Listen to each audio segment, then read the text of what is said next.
네, 안녕하세요. 그 이베스트 투자증권에서 근무하고 있고 그리고 연불리로 불리고 있는 이트렌드 염승환 부장이라고 합니다. 제가 여기 이렇게 그 사회자석에 있으니까 뭔가 너무 어색합니다. 항상 여기 이 든든하신 이분께서 진행을 해주셨는데 좀 뭔가 어색한데 제가 왜 여기 이렇게 서게 됐냐면 이 앞에도 좀 나와 있죠. 책이 나왔습니다. 정말 따끈따끈한 책인데 여기 계신 이제 두 분께서 정말 심혈을 기울여서 써준 책인데 바로 제 이제 왼쪽에는 그 대림대학교 김필수 교수님이 나오고 계시고 또 오른쪽에는 이트렌드의 강흥보 센터장님 나와 계신데 이 두 분께서 정말 합심을 하셔가지고 정말 뭔가 큰 프로젝트를 구성하셨다고 하시는데 저는 사실 제가 이걸 추천사를 썼기 때문에 잠깐 읽어봤어요. 근데 딱 이제 드는 생각이 바로 이거다. 이제는 자동차의 시대가 왔구나. 딱 그 느낌이 들더라고요. 그만큼 좀 저는 딱 이거 순간 보면서 인사이트를 얻었는데 이거를 뭐 어쨌든 어느 분께서 좀 대답해 주실지 모르겠는데 이 책에 대해서 좀 간략하게 근데 좀 설명해 주실 수 있나요? 가장 핫한 게 이제 우리가 차라고 얘기를 하는데 자동차의 개념이 많이 사라지기 시작을 했습니다. 그러니까 이제 카, 비클, 오토라는 용어가 사라지고 이제는 대명사가 모빌리티로 바뀌고 있어요. 그러니까 이제 총체적으로 그만큼 모빌리티 플랫폼이라는 얘기가 많이 나오고 있는데 이 책을 쓰게 된 배경이 최근에 한 1, 2년 사이에 모빌리티 쪽의 변화가 가장 크게 일어나고 있거든요. 그래서 기존에 130년의 자동차 제작사가 차만 만드는 게 아니라 이런 모빌리티 개념은 차가 아닌 글로벌 기업이 모두 들어온다. 그리고 고부가 가치가 이러한 모빌리티 쪽에 쏠린다라는 측면에서 앞으로의 변화가 모빌리티 쪽에 투자하느냐 안 하느냐가 모든 걸 좌우한다. 이런 용어거든요. 그런 측면에서 이 책을 쓰게 된 배경은 바로 이제 몇 년 사이에 급진전되고 있는 저가의 동침, 합종 연행이라든지 이종 간의 결합 또 누가 많이 몸을 섞는가가 성공의 관건일 정도로 융합 개념의 대명사가 모빌리티입니다. 그 흐름을 따라가면은 바로 답이 나오지 않을까라는 측면에서 시기적절한 부분이 아닌가 그런 거를 기획을 하고 저는 어떤 전체적인 그림을 그려서 방향성을 제시했다 그러면 데이터에 대한 것들은 우리 강 센터장님이 집어넣어서 합종 연행을 했다 이것도 이렇게 보고 있습니다. 저는 사실 뭐 교수님께서 오나 저희 컨텐츠에서 좋은 말씀을 자주 해주잖아요. 왜 모빌리티가 중요한지. 근데 투자를 하는데 타이밍이 중요하잖아요. 그래서 그 적재적소에 어떤 위치에서 여러분들의 자산을 좀 불을 좀 올리실 수 있는 그 타이밍을 아마 이 책에 좀 제가 제시한 게 아닌가 이렇게 생각을 해봅니다. 그 제가 이제 그 김필수 교수님하고 이제 센터장님이 방송 자주 하셨잖아요. 다 봤는데 거기 있는 내용들이 여기 좀 들어가 있는 건가요? 맞습니다. 거기서 이제 녹아 들어가 있는 거죠. 녹아들은 아직 안 나와 있는 정보들 그걸 좀 따끈따끈한 것들도 같이 심어서 시너지를 내는 그런 부분이라고 보시면 그래서 책 어쨌든 이제 나오게 된 거 다시 한번 좀 축하드리고 감사합니다. 바퀴 달린 것에 투자라 이제 이런 책인데 근데 제가 이제 본론으로 좀 들어가 볼게요. 그래서 책 초반부에 보면 이제 호모 모빌리쿠스라고 저는 이 용어를 이제 그 추천사 쓰면서 처음 봤거든요. 그래서 이거 너무 잘 졌는데 그러니까 뭔가 좀 있어 보이기도 하고 그러니까 이 모빌리티라는 걸 강조해서 쓰신 것 같은데 이게 어떤 좀 개념인지 좀 구체적으로 말씀해 주세요. 사실 저 모빌리쿠스 하게 되면 호모 사피엔스 인류에 대한 부분들을 따서 뒤에 이제 모빌리쿠스라고 붙인 이유는 이 모빌이라는 게 모바일에서 나온 거예요. 사실 이제 저 마음에서는 모빌리티에서 따온 거다 이렇게 얘기하고 싶은데 실제로 모바일입니다.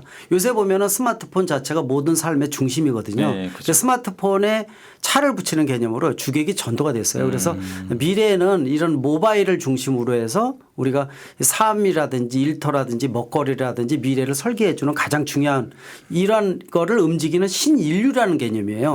그래서 리쿠스가 뒤에 붙은 거기 때문에 호모 예를 들어서 모빌리쿠스 하게 되면은 모바일을 중심으로 해서 움직이는 미래의 신인류다. 이런 뜻을 총칭적으로 갖고 있는 용어인데 몇 년 나온 지 몇 년 됐는데요. 요새 많이 부각이 되지 않나 이렇게 보고 있습니다. 그래서 저는 그냥 모빌리티를 좀 약간 합성한 용어로 저도 생각을 했는데 모바일이 일단의 개념이군요.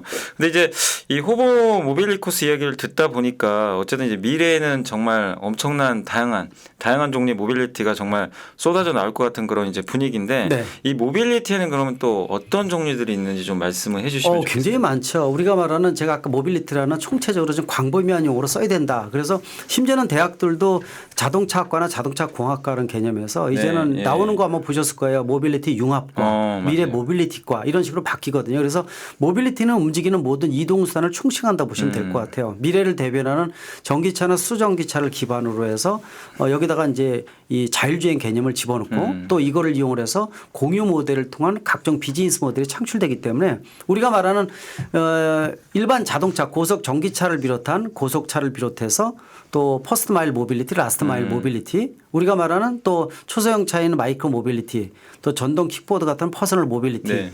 또 UAM 같이 도시명 항공 모빌리티 이런 모든 거를 총칭한다 보시면 됩니다. 이거를 통해서 먹거리가 창출되기 때문에 모빌리티의 개념이 굉장히 광범위하고 활용도가 높아질 것이다. 이렇게 보시면 더 좋을 것 같습니다. 근데 저는 이제 UAM 딱 듣다 보니까 여기 네. 질문지는 사실 없는데 네. 너무 궁금해가지고 근데 이게 현대차의 방향이잖아요. 네, 그게 그렇죠. 어떻게 그 교수님 보시기에는 네. 이게 근데 아직은 조금 먼 미래잖아요, 사실. 그렇죠. 근데 어떻게 이게 방향이 잘 맞는 건지 그리고 저는- 성공할 수 있다고 보시는 건가요? 저는 굉장히 긍정적으로 보고 있습니다. 네. 왜냐하면요 자율주행 개념이 제가 자율주행 포럼 위원장도 맡고 있고 네. 진행을 하고 있지만은 지금 나오는 레벨 0에서 레벨 5까지 6단계가 있는데 지금은 아직 자율주행 개념으로 레벨 4 이상이 되기에는 아직 시간이 많이 그렇죠. 걸려요. 예. 레벨 2.5 정도 수준인데 이게 일반 도로에서 유인 운전하는 거하고 마주쳤을 때 사고의 가능성이 굉장히 높아서 한계가 있는데 UAM은요 공중은 도리어 비어 있습니다. 네. 자율주행을 놓았을 때 훨씬 더 적용 가능성이 크고요. 그렇죠. 또 이걸 드론이라든지 각종 이 우리가 말하는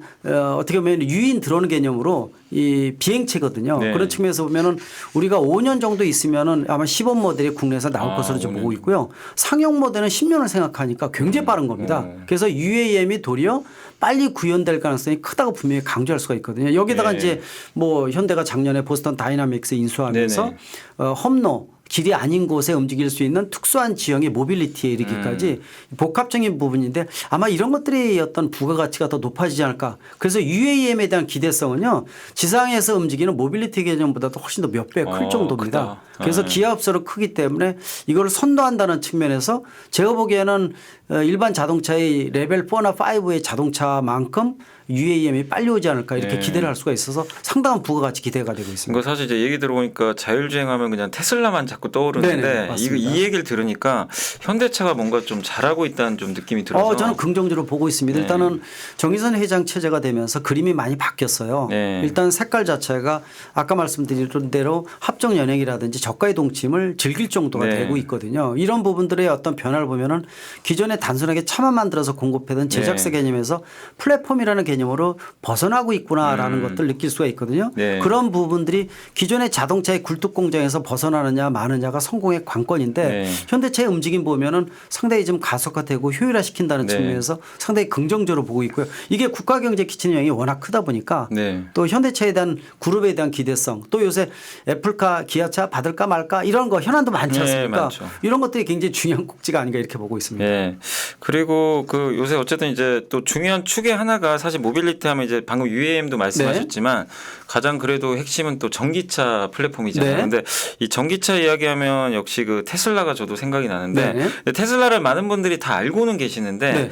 그거에 대한 좀 역사라든가 네네. 그래도 좀 구체적으로 좀 모르시는 분들이 많으신 것 같아서 네네. 좀 어떤 기업인지 또 약간 인사이트 측면에서 좀 어떤 말씀 해주시고 싶으신지 일단 좀 테슬라 하게 부탁드립니다. 되면은 뭐 미국의 대표적인 스타트업이라고 보시면 될 것 같아요. 네. 13년 동안 적자가 누적돼서 사야 이거 이 투자만 받아서 속이는 기업이다라고 해서 앨런 머스크가 사실은 너무 뻥꾼이다 이런 얘기가 많이 나왔었거든요. 네. 근데 2019년부터 어떻게 보면은 올해까지 3년째 이루고 있는데 2019년에 흑자 모델로 전환이 됐어요. 네. 그 전에 순수 전기차를 만들어서 보급을 했지만은 아시다시피 전기차 자동차 제작사가 아닙니다. 그죠. 그러다 보니까 사람을 탑승해서 움직이는 모빌리티는 안전이 전제돼야 되는데 물론 요새 최근에 부작용도 조금은 있어요. 모델 3 뒷좌석은 열고 나올 수 있는 비상 문이 없습니다. 도어가. 그래서 이런 것들이 이제 아직 제작사가 아니어서 나오는 흠집이다 이렇게 보시면 되는데 왜 테슬라가 주목을 많이 받느냐면은 이 미래의 그림을 그릴 때 전기차 전용 플랫폼이 현대차가 이 GMP라는 모델이 올해부터 본격화되지만은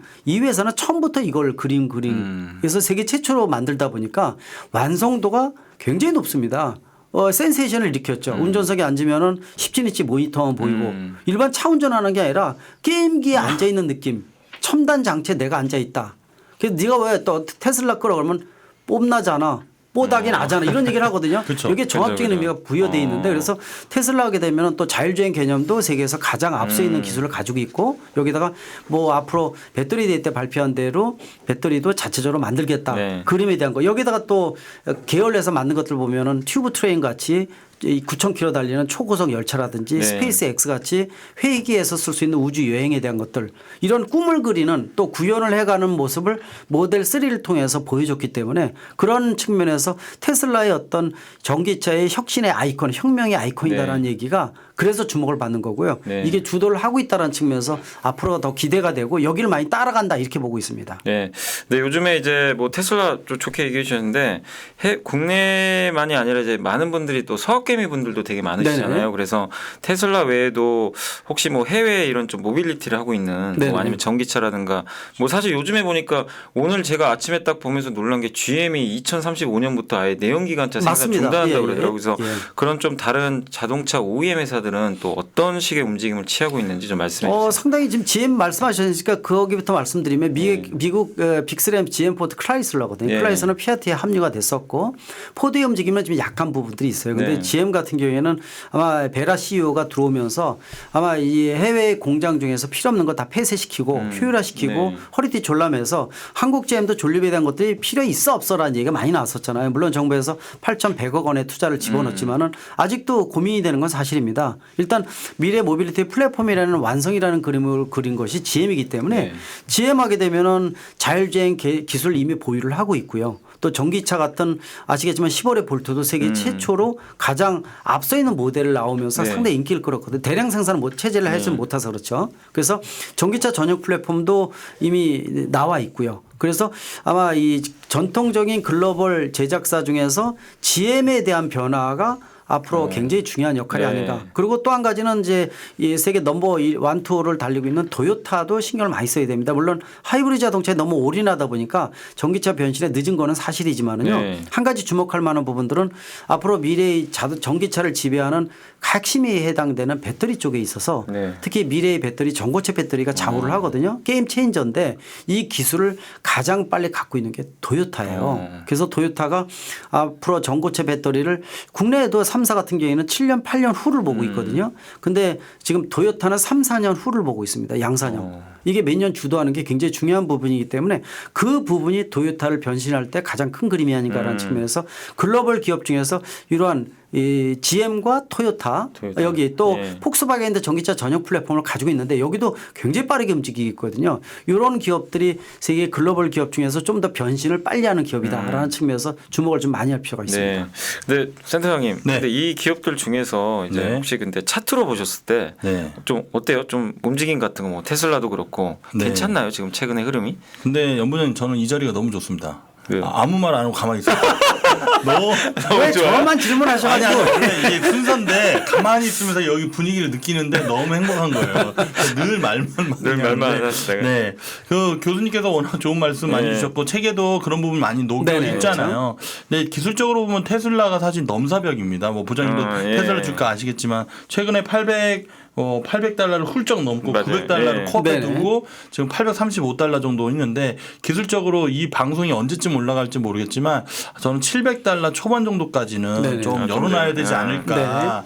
그게 기술적으로 여기서 뭐 작도를 제가 막 해드리는 건 아니지만 너무 고평가돼 있다 이런 얘기들이 사실 많고 공매도 세력들도 이제 본격적으로 많이 퍼붓고 있다고 합니다. 그래서 기술적으로만 접근한다면 지금 800달러가 이탈을 했을 때 많은 물량이 들어올 텐데 그것까지도 좀 밀어버려서 저는 700달러 초중반까지는 좀 기다려봐야 되지 않을까. 조금. 네, 근데 사실 고점 대비해서 지금 700달러면 많이 하락하거든요. 그죠. 근데 현대차를 보시면 절대로 안 내려올 것 같았는데 벌써 현대차도 네, 고점 대비 맞습니다. 20% 예. 하락했잖아요. 그러니까 지금 글로벌 증시가 전체적으로 좀 약세 흐름으로 가고 있으니까 좀 천천히 그리고 그 자리를 막 기다리겠다 해가지고 내가 여유자금 한 1,000만 원 있는데 한 10,000달러를 한꺼번에 배팅하겠다 이런 거보다는 보다는 좀 주가가 계속 밀릴 때마다 소액으로 좀 투자하시다가 $700 초반 정도 진짜로 제가 전략대로 그렇게 나오면 거기서 과감하게 네. 좀 들어가야 되지 않을까 그렇게 보고 있고 또 중국의 테슬라 니오를 니오. 또 보고 있습니다. 맞습니다. 니오도 엄청나게 상승을 했는데 니오도 지금 당장은 좀 안 들어가고 테슬라 저점 형성할 그 타이밍에 같이 가면 좋을 것 같고 또 교수님께서 조언해 주신 도요타 차트를 저도 유심히 있게 보고 있는데 차트가 장기적으로 너무 좋아요. 그래서 도요타도 테슬라를 기준으로 해서 그 구간 한 $700 초중반 정도 내려왔을 때 도요타도 좀 접근을 해보면 어떨까 이렇게 말씀드릴 수 있을 것 같습니다. 네. 또 차트 분석도 참고하시면 좋을 것 같고 네.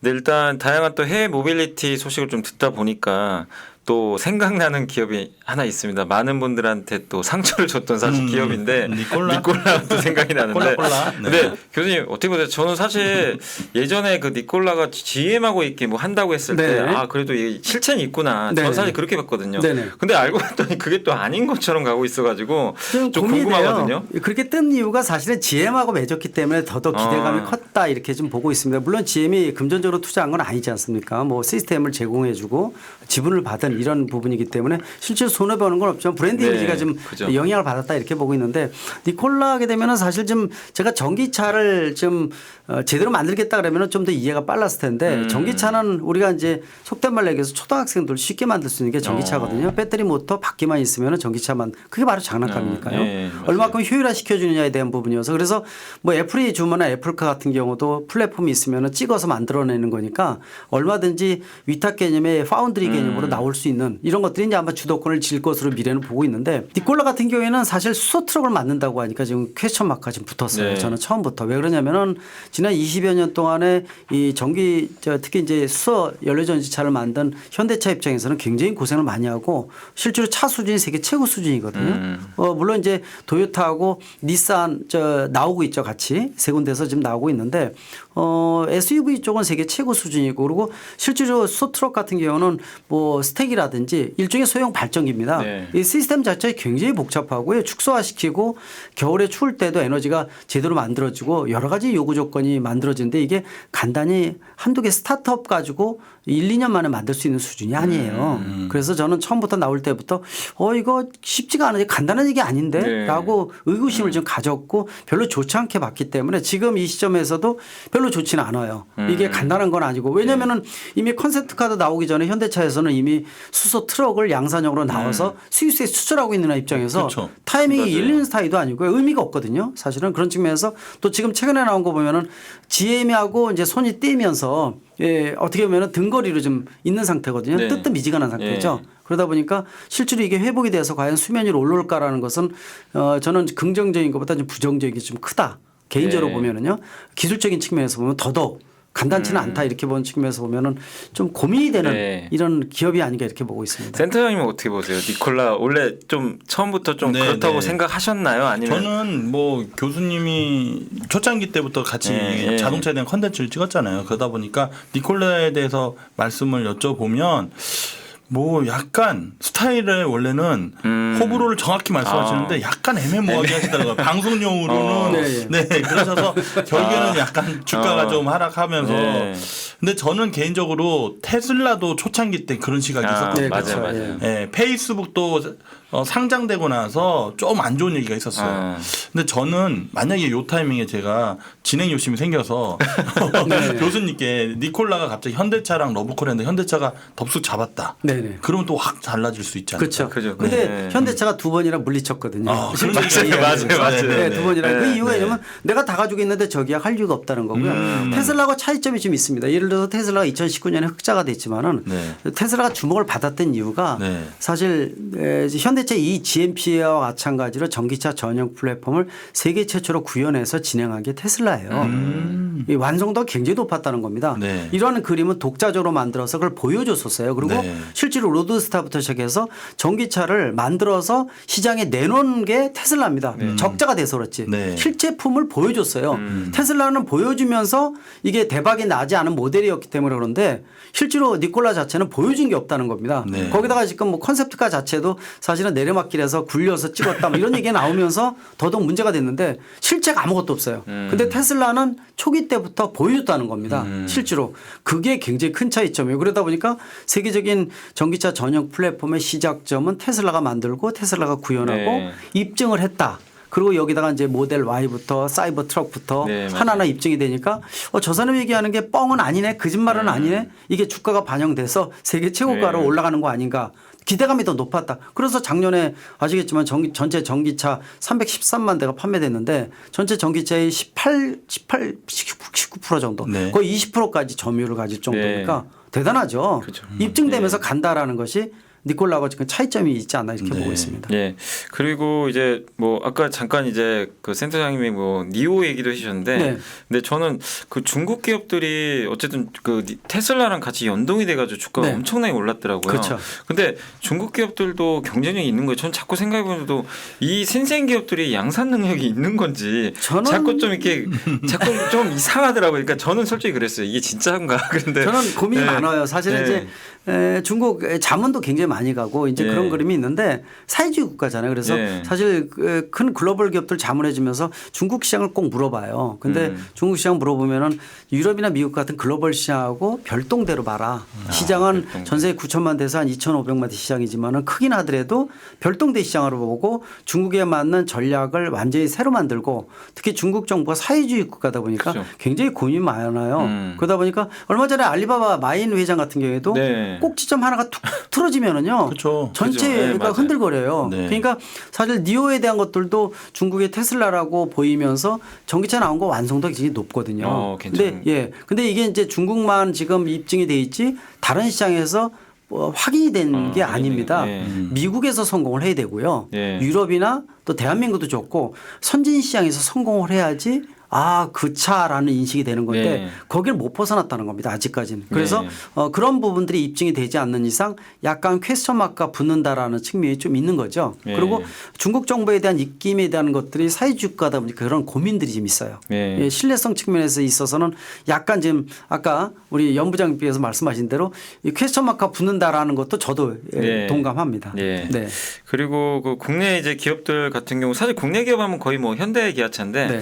어때요? 지금 뭐 현대 기아차가 지금 모빌리티 기업 중에서 그러니까 전 세계에 보면 제가 이제 그 최근에 방송이나 여러 뭐 보고서를 보다가 좀 기억이 났던 게 그러니까 교수님도 거기에 동의하시는지 모르겠는데 그 하이투자증권의 고태봉 센터장님이 네네. 네. 뭘 쓰셨냐면 그 1그룹을 그 니오하고 그다음에 이제 테슬라 같은 네. 선도 기업 2그룹에 GM과 현대차가 들어가 있고 폭스바겐. 네네. 그다음 3그룹은 좌초자산이라고 그러더라고요. 네네. 못 쫓아가는. 뭐, 그렇죠. 거기에 사실 도요다도 들어가 있어요. 네, 그렇죠. 그 도요타 도요다 들어가 뭐 아니면 뭐 르노 맞습니다. 뭐 그러니까 몇몇 좀 뒤처지는 섹터들이 있는데 그러면 이 그룹에 그 현대차가 있다는 게 1그룹을 추격할 수 있다는 얘기인데 어떻게 보세요? 가능하다고 보시나요? 저는 평가 이 그룹을 나눠준 건 굉장히 네. 긍정적으로 보고 있어요. 네. 왜 그러냐면요. 도요타를 그렇게 본 이유가 사실 하이브리드 자동차가 1997년 12월에 프리우스가 최초로 나오면서 지금 25년 됐거든요. 네. 세계의 하이브리드 특허를 도요타가 다 쥐고 있었어요. 그런데 하이브리드 자동차가 사실 3, 40년 동안 전기차나 수소전기차 넘어가기 전에 완충 기간을 상당히 길게 봤었어요. 실제로 프리우스가 주도를 했거든요. 그죠. 예, 그런데 맞아요. 전기차의 단점이 급격히 사라진 겁니다. 하이브리드의 영역이 굉장히 좁아졌어요. 그러니까 도요타가 착각을 일으켰죠. 그러니까 재작년에 깜짝 놀래가지고 전기차도 선호를 한 겁니다. 근데 아까 말씀드린 장점을 하나 보는 거는 지금 전기차의 키워드라 할 수 있는 게임 체인저인 전고체 전고체 배터리 배터리. 때문에 그러는 거예요, 제가. 네. 그거 빼놓으면요, 사실은 도요타 자체를 평가하기는 좀 낮죠. 그래서 아까 그룹에 충분히 이해가 돼요. 네. 근데 이제 지금 그분이 얘기한 대로 이 그룹을 세 개로 나눠놨는데 네. 충분히 이해가 되는데 네. 그거는 글로벌 자동차 제작사 개념으로 본 거고요. 제작사. 사실은 그러면 미래 모빌리티 누가 지배하는가에 대한 것들은요. 아직도 주도권에 대한 그림이 아직 덜 나와 있어요.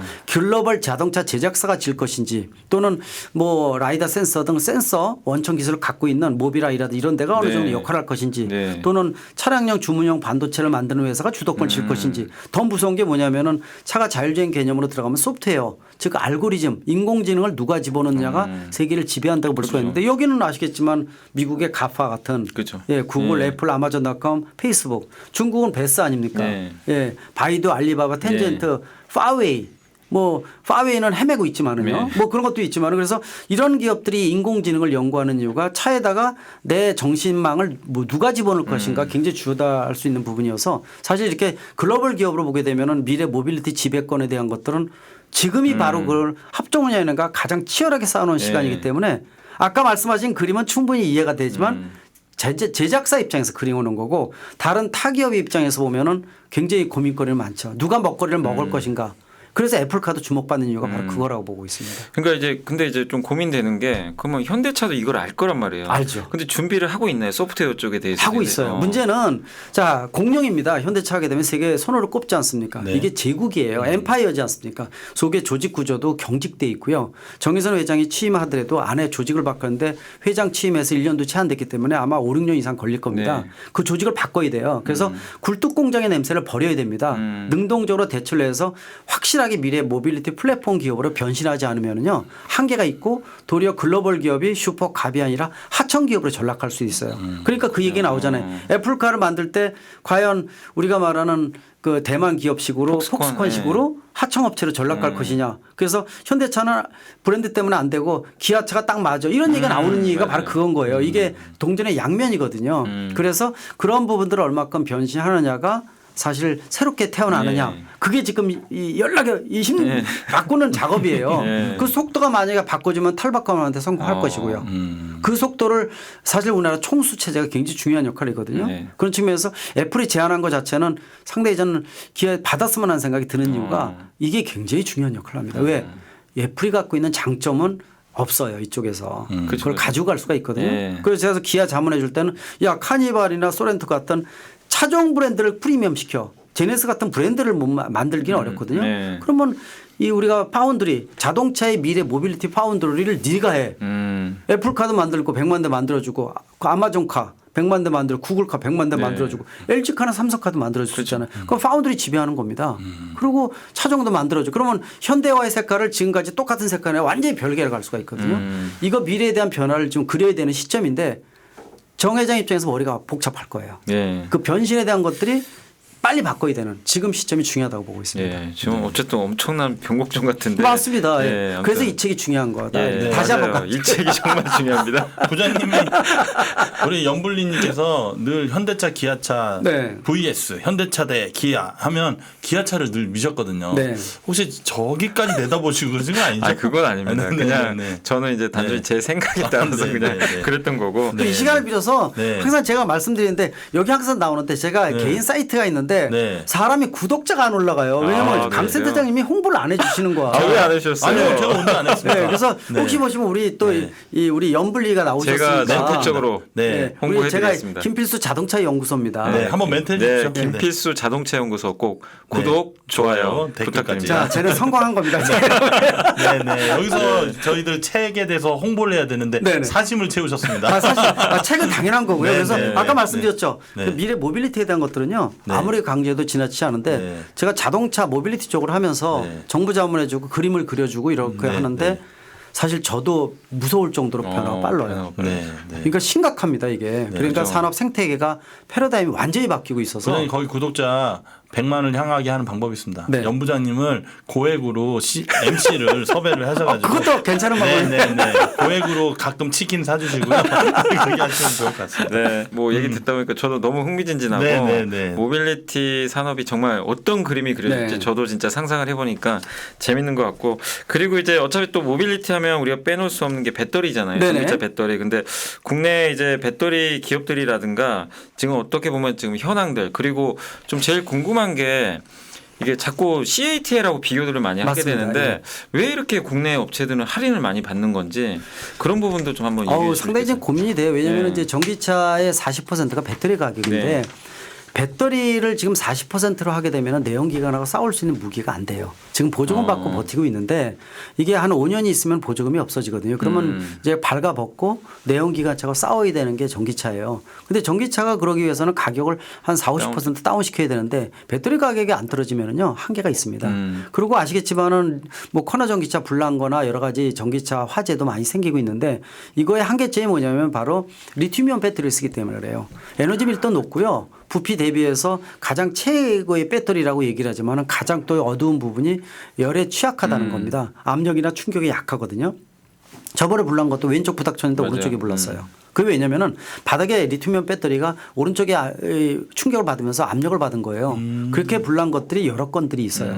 그러니까 이런 것들을 해결하기 위해서 애플카 같은 경우에도 배터리 모노셀 형태로 만드는데 인산철로 하겠다 이렇게 얘기 나오는 게 인산철 자체는 열이 없거든요. 예. CATL이 주목받는 거는 세계 1위고 양적으로 중국 기반으로 해서 하지만은 또 여기서 인산철 쪽은 중국이 기반이거든요. 그러다 보니까 이제 주목을 많이 받고 있지만 질적인 측면에서는 아시겠지만은 국내 3사가 배터리 쪽은 리튬이온 배터리는 세계 네. 1, 4, 6위지 않습니까? 네. 뭐 이번에 2위로 떨어지고 막 그러기도 하지만은 그래서 지금 이거의 한계점 벗어나야 돼요. 그러기 위해서는 아까 말씀드린 전고체 배터리가 빨리 양산 모델로 나와야 되는데 그 중간 모델도 있어요. 이 NCM이라고 양극 쪽이 네. NCM이라는데 NCM에다가 니켈, 코발트, 망간에다가 또 망간 대신 알루미늄을 넣는다든지 예. 또 NCM에다가 알루미늄을 보태는 거 이런 것들이 이제 국내에서 시도를 해서 좀 더 에너지 밀도를 높이고 완성도를 높게 만드는 이런 작업을 하고 있는데 그것도 과도기 모델이거든요. 네. 그래서 아까 이 도요타라든지 그 밖에 여러 기업이 전고체 배터리를 빨리 양산시키기 위해서 길을 쓰는 이유인데 네. 그러다 보니까 지금이 아직 과도기예요. 네. 그리고 전기차는 기업적으로 증가를 해서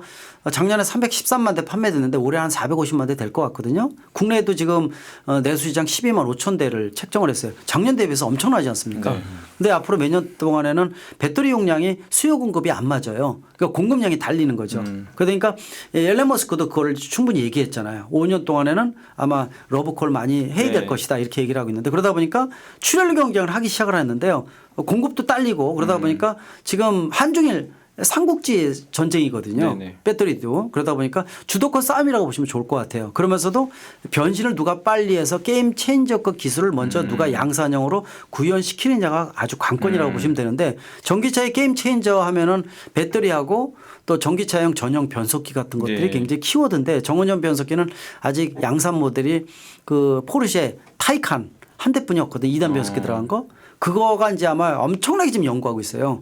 그게 또 잡아먹을 수 있는 게임 체험적 그 기술인데 나중에 기회면 또 그런 기업들 제가 말씀드리겠는데 그래서 이 지금은 이제 전고체 배터리 쪽이거든요. 그러다 네. 보니까 배터리 쪽이 누가 지배하느냐 그게 전기차를 좌우하고 내연기관차가 싸울 수 있는 무기가 되는 거고 또 여기다 자율주행차 넣는 거거든요. 그래서 애플카가 뭐예요? 자율주행 전기차거든요. 그렇죠. 저의 자율주행 내연기관차 얘기 안 합니다. 그렇죠. 자율주행 전기차는 베이스이기 때문에 전기차가 해결이 안 되면 여기다 자율주행 얻는 것도 쉽지가 네. 않습니다. 그래서 모든 꼭지점이 새살같이 연결되는 부분인데 그 첫 단추가 배터리 쪽이기 네, 때문에 맞아요. 치열하게 싸운다. 또 파나소닉, CATL부터 뭐 뻔하잖아요. BYD 또 국내 3사 네. 요게 10개가 뭐 뺑글뺑글 돌면서 서로 싸운다 이렇게 보시면 좋을 것 같아요. 거기서 네. 스타트업이 나오는데 간단치는 않을 것 같고요. 네. 네. 그리고 최근에 이제 뭐 방금 애플카 얘기도 해주셨는데 어떻게 보세요? 애플이 진짜 그러니까 애플이 어쨌든 이 모바일을 석권을 했잖아요. 네. 석권한 기업인데 지금 테슬라보다는 좀 뒤쳐졌는데 그러니까 어떤 그 애널리스트는 그 얘기하시던 테슬라 대 넌 테슬라 네. 진영이 이제 서로 격돌을 하게 된다. 네네. 근데 거기에 애플이 참전할 가능성이 있다. 네. 근데 거기에 좀 동의하시는 편인가요? 애플이 가능성 크다고 보고 네. 있어요. 일단은 애플카 선언한 날 테슬라 주가 뚝 떨어진 거 기억나실 네, 거예요. 당일날. 네, 네. 당일날 그만큼 이제 충격이 크다는 뜻도인 거고요. 애플이 갖고 있는 장점은 아까 말씀하신 대로 인류의 역사상 가장 혁신적인 제품이 바로 스마트폰입니다. 네, 스마트폰. 그걸 열은 게 애플이거든요. 그 지금 모빌리티 애플카를 선언한 것은 이제 전장터가 스마트폰이 아니라 모빌리티 쪽으로 옮겨갑니다라는 신호탄을 준 거예요. 그래서 2024년 선언했지만 2, 3년 딜레이 될 가능성이 있는데요. 이거를 만들어내서 애플카를 통해서 집중적으로 시장에 나오는 순간 그다음에 본물을 일 겁니다. 그래서 아까 말씀드린 구글카도 나올 수가 있고 LG카나 삼성카도 나올 수가 있고 그래서 그 하청 그래서 제가 일명 그걸 모빌리티의 파운드리를 누가 지배하느냐 저번 주에 칼럼 쓴 게 이제 그쪽인데 그래서 그걸 기아가 좀 물었으면 좋겠다라고 얘기한 거고 첫 네. 단추를 물었으면은 그래서 이걸 누구나 마음대로 못해요. 자 모빌리티 쪽은 예를 들어서 탑승객의 안전을 전제해야 하기 때문에 자동차 제작사가 만들어야 됩니다. 테슬라 헤매는 거 보세요. 만들어야 되고 그래야지 빨리 구현이 되고 양산형으로 나온다. 대량 생산 체계가 되기 위해서는 세계 공장이 있어야 된다. 세 번째 기술 수준이 높아서 이걸 수용을 할 수가 있어야 된다. 전기차 전용 플랫폼이 있어야 된다. 이게 다 기본 조건들이에요. 네. 여기 만족할 수 있는 회사가 몇 개 있겠습니까? 없어요 몇 개 없죠. 거의. 예. 현대차 그룹이 굉장히 좋은 모델인데 현대차는 브랜드가 있어. 동생이 네가 해. 딱 딱 맞는 그림이거든요. 맞아 떨어져. 그래서 또 애플 하게 되면 아시겠지만은 이 네트워크부터 모바일에 대한 중심점, 인공지능부터 이런 것들은 세계 주도하는 부분이 있거든요. 거기다가 이번에 모노셀 형태로 해서 배터리까지 설계를 해서 주문형 하겠다라고 얘기한 거기 때문에 아마 단순한 이 폭스콘 같은 하청이 아니라 제가 보기에는 모빌리티 쪽에 대한 중요성을 애플도 알기 때문에 네. 저는 기아 코 브랜드로 갔으면 좋겠어요. 코 브랜드로 가서 좀 기아에도 살려주면서 단순 하청이 아니라 예, 그런 경우를 간다면은 서로가 윈윈할 수 있는 부분이 아닌가라는 측면에서 예, 모빌리티의 시작점을 알린 애플카다. 네. 그 상징적인 의미가 크기 때문에 테슬라 입장에서는 앞으로 날개를 필 때 가장 큰 적이 될 수밖에 없어요. 그래서 반대 진영의 중심이 애플이 있지 않을까라는 측면에서 아까 말씀하신 것에 충분히 공감이 가는 부분이라고 보고 있습니다. 근데 현대모비스나 만도가 기웃거리면서 이렇게 좀 뭔가 이렇게 떨어지지 않을까요? 어떻게 생각하시죠? 충분히 가능성이 있죠. 왜냐하면 국내에서 부품 기업은 수직 하청이 지금 무너지고 있다 하더라도요. 모듈 개념으로 공급하는 메인 회사들에 대한 것들은 굉장히 중요도가 커집니다. 그래서 그 중요성이 더 앞으로 커질 가능성이 있기 때문에 뭐 말씀하신 대로 만도라든지 모비스라든지 또 이런 것들에 관련된 계열사 몇 개는 같이 연동해서 움직일 수밖에 없어요. 그래서 그런 부분들도 같이 봐주면 좋을 것 같아서 제가 보기에는 한 몸뚱아리거든요. 해외 공장지면은 몇 개 따라가서 옆에 붙이는 거 없어요. 그거 없으면 못하니까 같이 갈 수밖에 없다. 받아들였으면 좋겠다는 생각이 좀 듭니다. 이 질문을 제가 왜 했냐면 그런 투자 아이디어를 여기다 넣었기 때문에 이 책에 다 나와 있습니다. 맞아요. 책을 꼭 보시기 바랍니다. 방송도 좋지만. 근데 교수님 느끼시겠지만 부장님이 워낙 이제 자동차 업계에 해박한 지식을 갖고 있어서 그렇죠. 질문이 퀄리티가 그러니까요. 물어보시면 걱정이 돼 저는. 그리고 이제 또 이제 그 애플카 얘기하다 생각나는 게 요새 이제 또 화두가 되는 게 얼마 전에 그 바이든 대통령이 그 이제 행정명령에 서명을 했더라고요. 맞습니다. 근데 어쨌든 관용차를 전기차 수출을 하는데 그게 조건이 미국산 자동차야 된다. 거기다 미국산 부품이 50% 이상.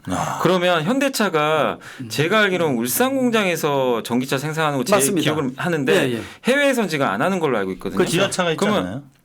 아니 전기차는 플랫폼을 울산 공장만 아이오닉 5 중심으로 지금 라인을 포진하고 있는데 지금 아까 말씀하신 대로 바이든 대통령 하면은 사실 트럼프 예산을 지우기는 하에서 친환경차라든지 뭐 기후 환경 관련돼서 진행을 하고 있지만은 꼭 지점이 똑같이 가는 게 더 강화되는 게 뭐냐 자국산 자국 우선주의입니다. 지금 이번에 나오는 관용차에 약 70만 대 정도를 바꾸라고 선언한 것도 바로 그런 취지이기 때문에 그러면은 뭐 가는 게 맞나요? 맞습니다. 조자 공장에다 라인 까는 거예요. 그냥 깔면 돼.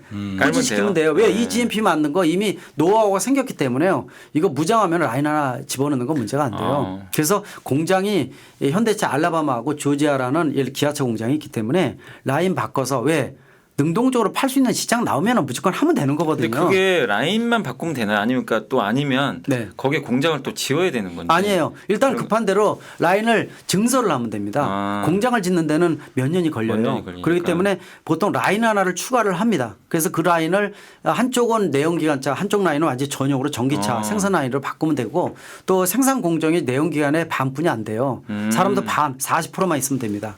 모듈 개념이에요. 그래서 얼마든지 가능하기 때문에 그런 부분들은 뭐 능동적으로 움직이죠. 국가 간에. 또 미국 하게 되면 세계 대통령이다 보니까 그 미국 시장이 가장 중심이 되다 보니까 그거는 뭐 능동적으로 대처를 한다라는 측면에서 뭐 이런 것들이 이제 깜짝 뉴스인 거예요. 튀어나오면은 어쩌라고 이런 것들 나오는 거. 그러니까 원래 트럼프가 원래 그런 스타일인데 바이든도 그런 자국 스타일이네요. 우선주의는 더 강화됩니다. 맞아요. 더 강화되는 더 강화됩니다. 그러니까 제가 공부를 해보니까 바이든이 더 심한 게 뭐냐면 그 트럼프는 인센티브 개념이에요. 법인세를 깎아줘요. 그렇죠. 근데 인센티브 내가 안 받고 말지 이건데 바이든은 달라요. 그 완전히 그 페널티를 줘요. 법인세를 올려버려요. 야, 너 이거 미국에 안 하지? 내가 관세 때려버린다.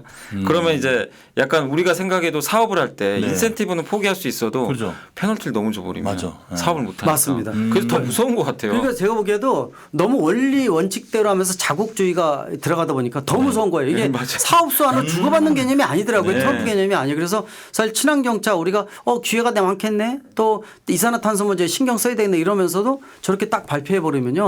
그쪽 시장에서 하려면 그거 맞춰야 되거든요.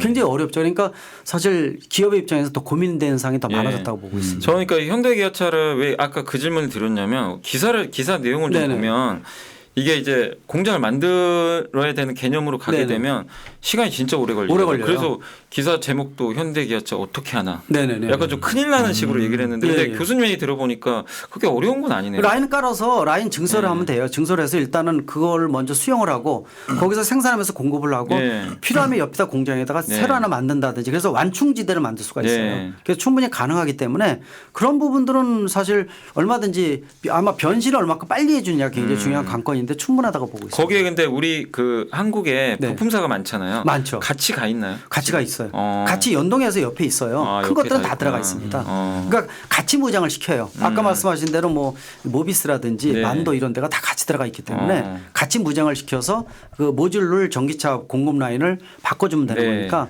아마 발빠르게 또 대한민국 가면 그런 거 움직이는 거죠. 그렇죠. 귀신들입니다.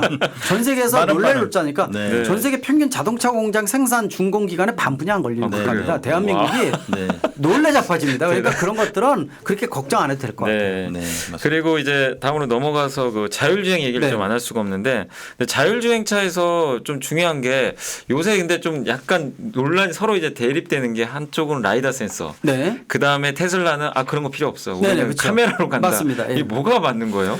둘 다 맞는데요. 네. 무슨 얘기냐면은 라이다 센서가 사실은 최고의 센서고요. 입체적으로 네. 거리부터 시작해서 모든 형태까지 나타내주는 게 라이다 센서예요. 근데 가격이 네. 너무 높았거든요. 어. 예를 들어서 이스라엘 모빌아이 인텔인가 흡수를 했지만은 나온 센서 값이 처음에는 2천만 원, 3천만 원이었어요. 배보다 배꼽이 더 큰 네. 거죠. 그러다 보니까 처음에 테슬라가 자율주행차 개발하면서 라이다 센서 하면은 경제적 논리가 안 되는 거예요. 그러다 보니까 카메라 대여섯 대 가지고 입체적으로 프로그래밍해서 만든 그래서 테슬라 오토 파일럿 같은 경우에는 이 카메라 기준으로 만들어요. 카메라 네. 가지고. 그래서 그렇게 하는 데도 많은데 문제는 라이다 센서가 최근에 들어오면서요.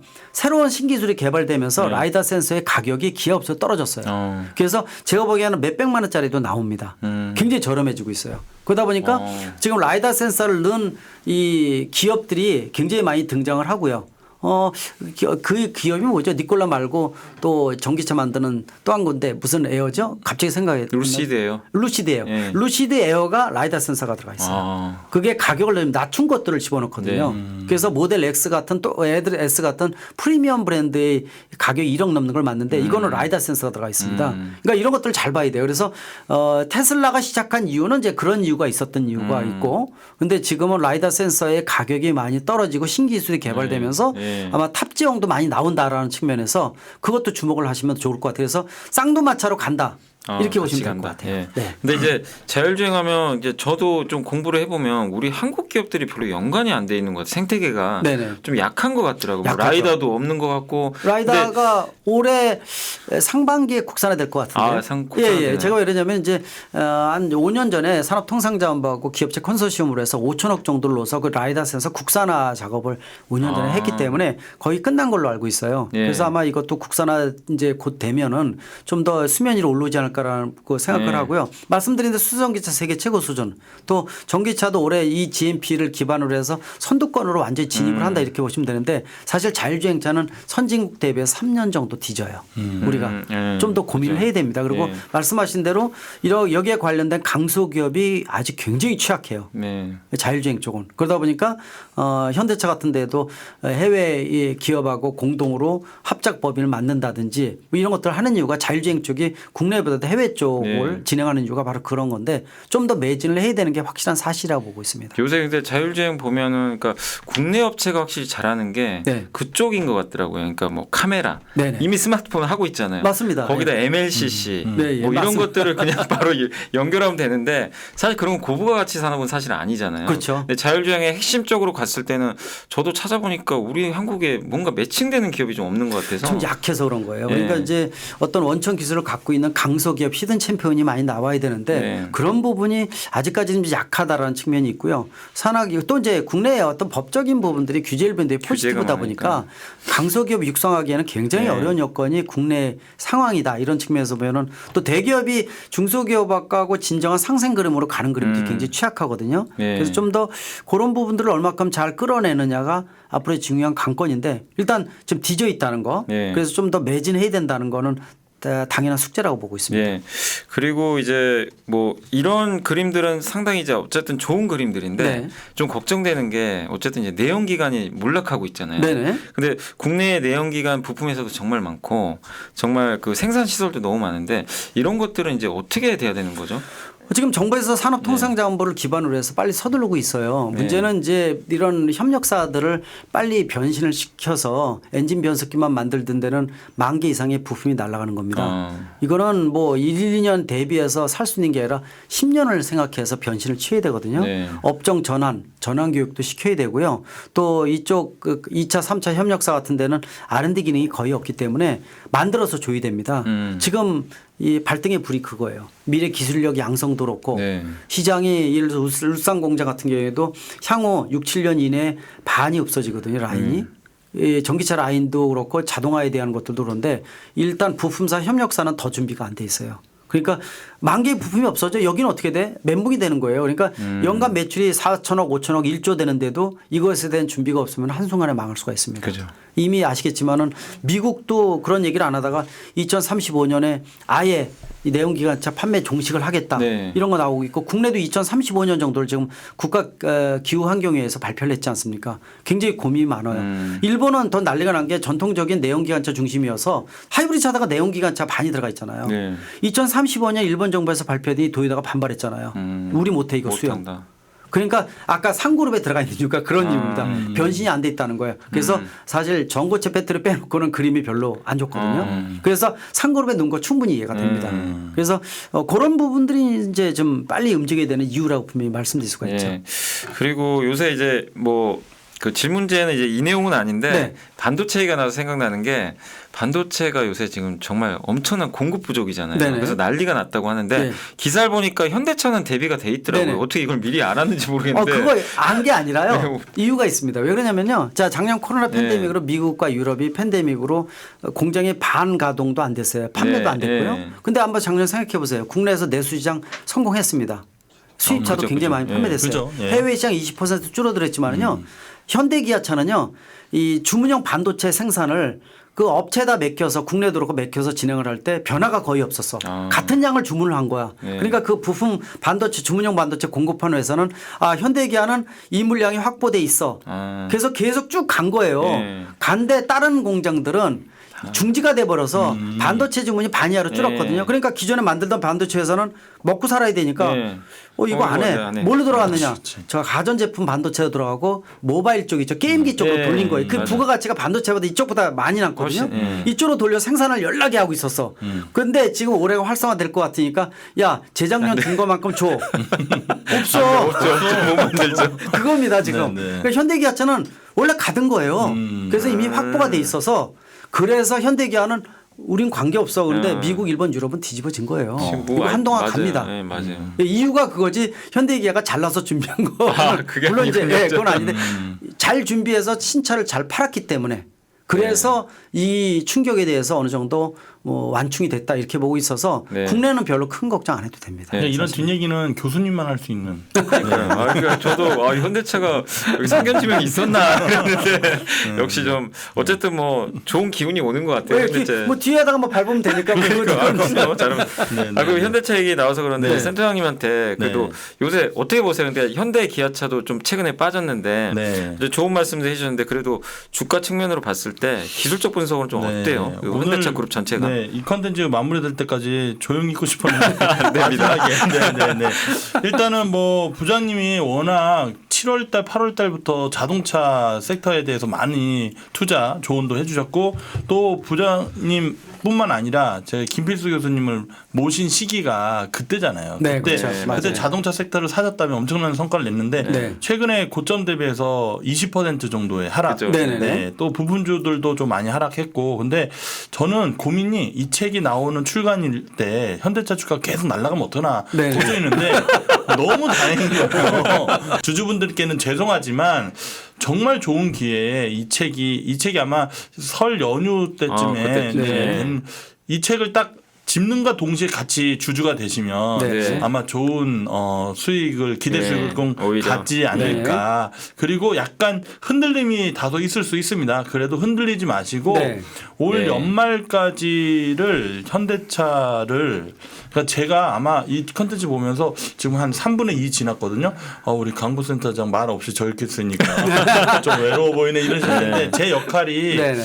정말 교수님의 이런 투자 인사이트를 주는데 타이밍이 사실 이 투자자들이 좀 부족하거든요. 그래서 그 부분을 제가 해소하는데 지금 여러분들 책과 동시에 주주가 되시면 네. 자동차 섹터 그리고 종목 사는 게 좀 부담스러우시면 그 현대차 그룹 ETF가 있습니다. ETF. 네네. 네, 그것도 아주 지금 현재 구간에서 매력 있지 않을까. 그래서 2월 초 중순 정도에 3월 전에만 이렇게 주주로 좀 참여를 해 네. 보시면 네. 뭐 이제 상반기 좀 넘어가는 시기에 좀 웃지 않을까 이렇게 말씀드립니다. 네. 네. 네. 저는 근데 어쨌든 이제 뭐 네. 이제 다 이제 마무리할 시간이 됐는데 네. 우리 요즘에 이제 우리 한국 증시도 그렇고 뭔가 그러니까 우리 한국이 좀 IT 강국이잖아요. 네. 근데 자동차도 지금 굉장히 급부상하고 있는데 정말 다행스러운 게 뭔가 변화가 지금 굉장히 심하잖아요. 그렇죠. 이런 시기에 한국이 어쨌든 선두권을 놓지 않고 있다. 네, 맞습니다. 그게 저는 좀 너무 감격이죠. 다행이고 맞습니다. 네. 네. 그래서 그런 것 때문에 한국도 3천을 넘은 게 아닌가 그런 생각이 들고 저도 그러다 보니까 힘을 내고 네. 목소리를 네. 키울 수 있는 거죠. 네, 네, 네. 왜냐하면 국내 이 그룹이 잘 되고 기업이 맞아요. 잘 돼야지 먹거리나 일자리 창출도 되는 건데 그걸 선두권에서 선진국을 끌고 간다라는 측면은 네. 상당히 자부심이 있고 맞아요. 한번 생각해 보세요. 50년 동안 이 후진국이요. 이 선진국으로 도약을 하면서 자동차 산업이 선두권에 진입한 나라는 대한민국이 혼자입니다. 네. 이 중국이 흉내내다가 다 실패를 했고요. 네. 쉽지 않습니다. 네. 대한민국만 성공했다고 보시면 네. 자부심 느끼셔도 네. 좋고 국내 양대 축 중에서 자동차 산업이 차지하는 게 너무 크지 맞아요. 않습니까? 엄청 자부심 가져도 좋으실 것 같아요. 예. 네. 자 그리고 끝으로 이제 이 책이 어쨌든 이제 나와서 뭐 저는 좀 잠깐 읽어봤지만 네. 그 이 독자분들한테 그래도 이 책을 그래도 읽어야 하는 이유 한번 네. 좀 설명해 주시면 좋겠습니다. 역시 제일 중요한 것이 모빌리티 쪽이 세계 중심이다. 네. 글로 가고 있다. 여기서부터 모든 것이 시작된다. 이렇게 보시면은 모빌리티 쪽에 대해서 아마 저는 주식을 안 한다고 말씀드렸잖아요. 근데 네. 훈수 둔 사람입니다.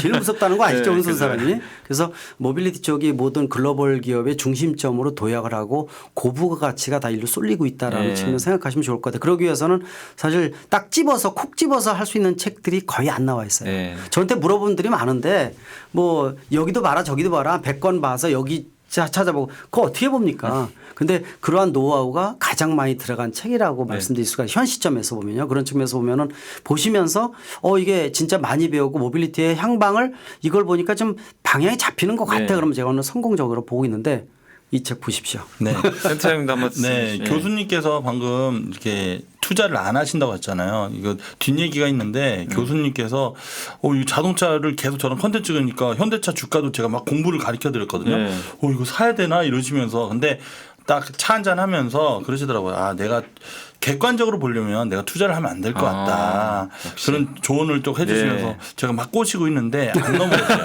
계속 중심을 지키시면서 좋은 네. 인사이트 주시고 일단 이 책에는 사실 교수님의 해박한 자동차 관련된 내용들이 많이 들어와 네. 있습니다. 그리고 이 방송 중에 계속 말씀을 드렸던 부분대로 제가 차트적으로 기술적으로 중요 타이밍 그리고 좀 겁나시는 분들도 계실 거예요. 근데 이게 여러분들께서 자동차 이 섹터 모빌리티 섹터는 우리가 24시간으로 봤을 때 지금 00시에서 이제 딱 한 50분 정도밖에 안 지났대요. 새벽 1시도 안 됐다고 많은 석학들이 그런 얘기를 합니다. 저도 그걸 차트적으로 좀 느껴보고요. 올해 꼭 상반기 초에 자동차 섹터에 좀 관심을 갖고 바퀴 달린 것에 투자하라. 이 책을 좀 읽어보시고 좀 투자 타이밍 그리고 자녀분들에게 자동차 관련된 ETF, 해외 ETF도 좋습니다. 그렇게 좀 투자를 좀 권해주시면 아마 나중에 좀 좋은 좀 웃을 수 있는 계좌를 좀 보실 수 있지 않을까. 예. 그리고 제가 또 진행 욕심에 부장님 우리 세 명이서 썰전 스타일로 이제 편집되는 거 보시면 아마 놀라실 텐데 저 화면에 보이거든요. 너무 이제 오늘 진행해 보시면서 좀 어떠셨어요? 전 너무 좋은데요. 이렇게 저는 항상 이제 이쪽 편에서 항상 네네. 이제 대답만 안 그렇죠, 쓰는데 그렇죠. 네, 네. 진행도 해보니까 재밌습니다. 네. 재밌고. 재밌으시죠? 네. 약 올리면서 좋은데요? 하셔도 돼요. 양쪽에서. 좋은데요, 저는. 한 가지 더 네. 첨부하면은 이 책을 한 가지 아까 빼놨던 게 뭐냐면은 책을 타이밍이 굉장히 중요하거든요. 근데 그죠. 빨리 독자들한테 알려드려야 되는데 네. 책을 완성도 있게 쓰기 위해서는 글을 다듬어야 되는데 네. 거친 표현들이 많아요. 네. 그러니까 제가 이제 그 부분들을 손을 대기에는 시간이 많이 걸려서 네. 좀 네. 거칠더라도 정보를 알리는 게 더 급하다라고 맞아요. 생각을 네. 해서 타이밍이거든요. 네. 그래서 그런 부분들은 독자분들이 보면서 약간 거칠더라도 알리는 정보가 포인트였다는 걸 생각하시면 네, 더 좋을 네. 것 같습니다. 아마 그 교수님 잘 모르실 수도 네. 있지만 이분께서 주식책 최초로 1위를 하셨습니다. 네. 그래가지고 이 기를 받아서 저희들도 한 세 한 세가 아주 네네. 빠르게 소진될 거고 네. 그때 조금 추가적으로 해서 알겠습니다. 다듬어서 네네. 하면 좋을 것 같습니다. 이제 인사 주시고 네. 마무리할까요? 네.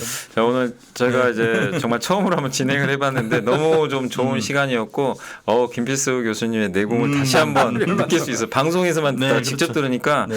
훨씬 더 좋았던 것 같고 그 이 책 이제 바퀴 달린 것에 투자하라. 여러분들 이게 여러분의 또 인생을 좀 바꿀 수 있는 저는 책이라고 생각해요. 왜냐하면 그냥 하는 얘기가 아니라 예전에 애플이 처음 스마트폰을 들고 나왔을 때 많은 분들이 성공할까 또 반신반의했지만 결국에는 성공을 했고 그 후방 생태계가 커지면서 부를 이루신 분들이 정말 많으시거든요. 근데 마찬가지인 것 같아요. 지금 이제 모빌리티가 이제 시작이거든요. 그렇죠. 이 초창기에 뭔가 액션을 취하신 분과 안 하신 분과의 차이는 저는 엄청나게 벌어진다고 생각합니다. 그렇기 때문에 이 책을 통해서 여러분들이 이 바퀴 달린 것에 투자를 하셔가지고 좀 어떻게 보면 이제 부의 미래로 가는 그 열차에 좀 꼭 편승하시기를 다시 한번 좀 말씀드리고 싶습니다. 자, 저 염승환 부장 이제 여기서 좀 인사드리도록 하고요. 오늘 김필수 교수님, 네. 강원모 센터장님도 고생하셨습니다. 네. 저 또 다음에 뵙겠습니다. 네. 감사합니다. 고맙습니다.